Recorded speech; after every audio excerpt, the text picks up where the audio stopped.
nabangga doon, naatrasan, mga nagkakape. May aksidente po nangyari dito mga kabalaybay. Ito nga po, mayroon pong isang nabangga dito ng truck ng basura. So ang truck po ng basura nakaparada doon. Wala akong driver, umatraso siya hanggang dito. Ayan, umatraso dito. Mayroon pong mga nagkakape dito sa bar. At ayun nga, naatrasan. Ewan ko kung nangyari din eh.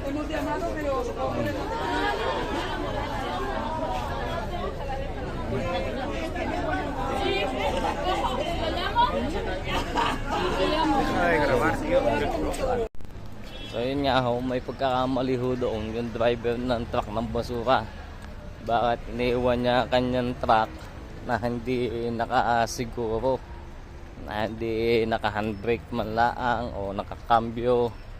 Kaya yun, umatras ng solo at nasagi nga yung mayroong kapehan doon, may nagkakape.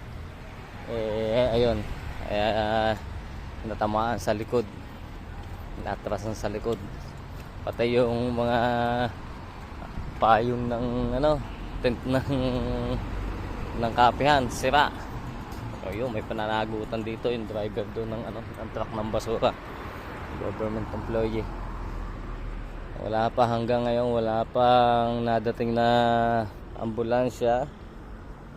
Balit 5 minutos nang nakakalipas, wala pang dumarating ambulansya at mga pulis din, wala pa.